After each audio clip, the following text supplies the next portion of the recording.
Okay, what you talk about, one of the things you're going to be doing now is the processing the electronic Form M, the issuance of a pre-arrival assessment report instead of the risk assessment report. Now, those agents that they used to inspect at the other end before you get here.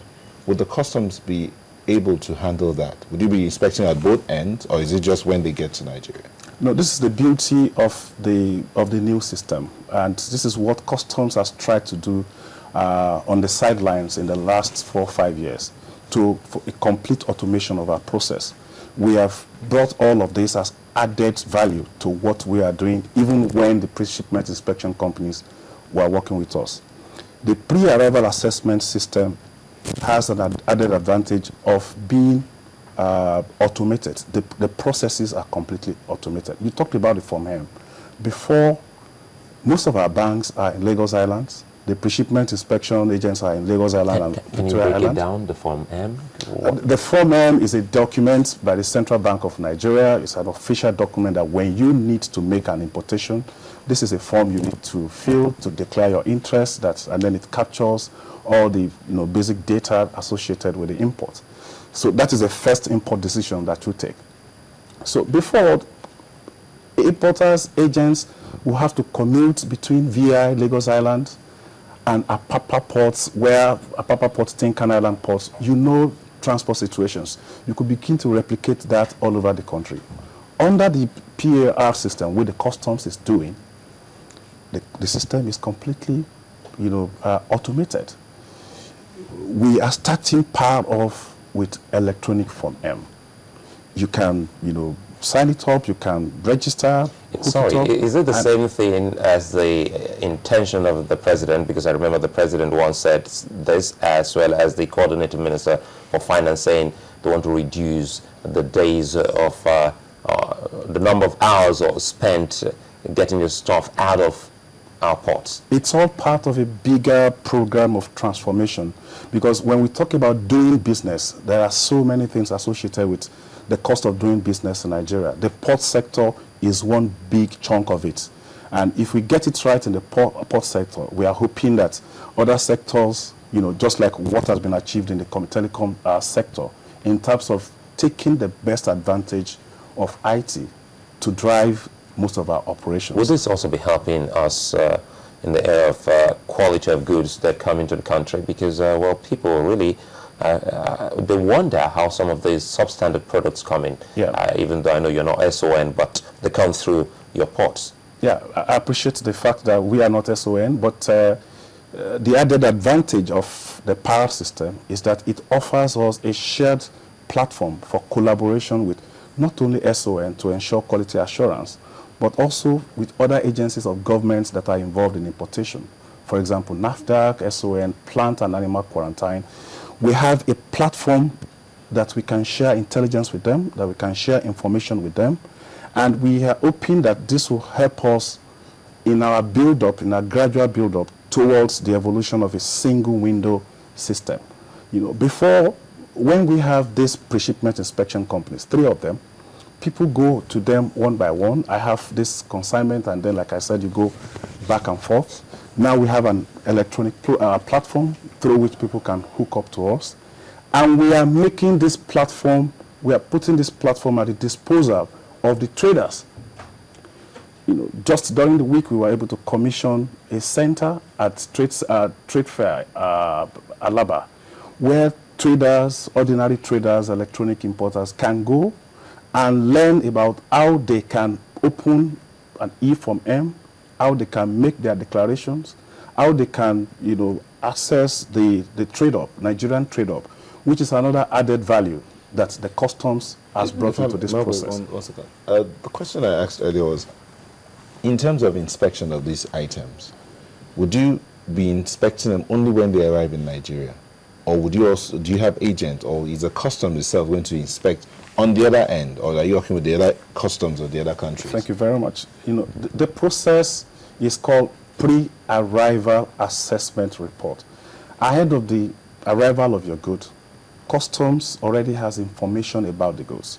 We now know what level of intervention that was necessary. because we already have intelligence and information about it before it comes. We're able to decide whether we're going to open it up one by one and count. We're able to decide whether we can just scan it, and we're able to decide whether we should just allow it to go without saying. So all this process will happen right here in Nigeria. Okay, I don't know if you're allowed to tell us this, but how do you get that information? Is it the other custom, the country of export? Is it the customs of that country that gives you the information, or do we have our own customs agents there? The primary source of information is that provided by the importers themselves. Okay. And this is the most reliable source of information. And this is why it is very, very important that importers give us credible, accurate, and correct information. This is the only way in which their voluntary compliance can help us to build the system and make it very fast and efficient. Take the very first PAR that we issued, for instance. The PAR that used to be issued in 5 days was issued in 58 minutes. And it was because the information that was given by the importer were all accurate. They were all reliable. So it didn't take customs, too much of effort to verify those information and for us to issue the PAR. And the icing on the cake was that this particular one was allocated into the green channel, meaning that once the duty of this is paid, it can actually be taken out of the port. So that means what used to take hours. like a week, Marco, sorry, what used to take like a week to clear goods can now be like how many hours or how many days? Now, it could take as short as your voluntary compliance can take you. If you are really very compliant, like this particular example I'm citing, you could actually take up your containers in 1 day. But I'm not going to sit here and pretend that it is possible in 1 day, because there are lots of other back-end processes that follows the payment of duty. The shipping companies, for example, the terminal operators, we are also calling on them to automate their process and link up with us so that when you finish up the process with customs, you are good to go. Just quickly though, most of the people are also afraid. Are you sure that this is, I don't want to say the Nigerian factor, I don't like to use that word, but is it corruption proof? I would say a number of things have been put in place to ensure that it is corruption-proof as much as we can. It's a human process. We have automated a lot of it. We have reduced the human contact part of it. So this will help us reduce corruption. We have taken care of, the Controller General has taken care of the welfare of operatives. The increase in salaries, the fantastic welfare program. So the incentive for corruption is reduced. And then on the part of stakeholders, we're also trying to encourage them to build integrity. And so that when they show integrity, when they demonstrate honesty in their documentation, of course there'll be no need for anybody to ask you for gratification. Finally, and very, very importantly, there is the information portal that is now put at the disposal of everybody, the Nigerian Trade Hub. So you want to import, you can know the duty you are expected to pay, how long it is expected you to clear it, what tariff chapter it comes under, how much is the value, and all of that. So the importer has this, the customs has this. So if you have the knowledge about it, I can't come to you and say it is A when it is so open that it's supposed to be B. How can we get that? Because that's very important. Let's hear that. So how can I reach that? It's a trade portal. It's a trade portal through which we have tried to put information across to everybody willing to do business with Nigeria.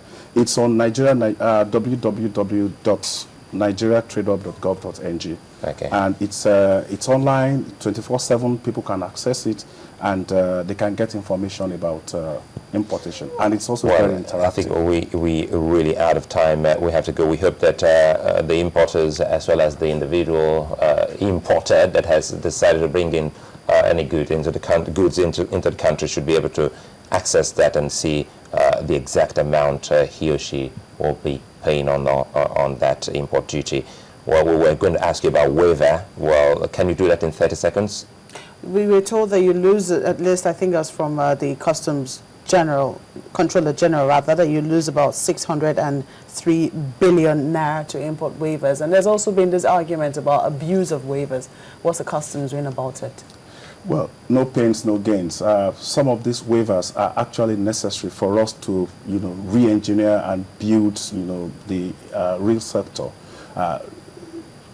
These concessions and waivers are given on sectoral basis. So it is to enable development in these sectors so that they can create employment for Nigerians and all of that. Customs is, doing all we can to ensure that they are not abused.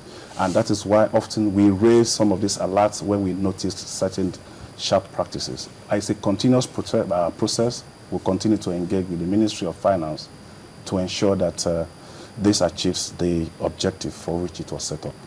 Well, Wale Adeni, would like to thank you for coming on Sunrise. He's the Deputy Controller Customs, PR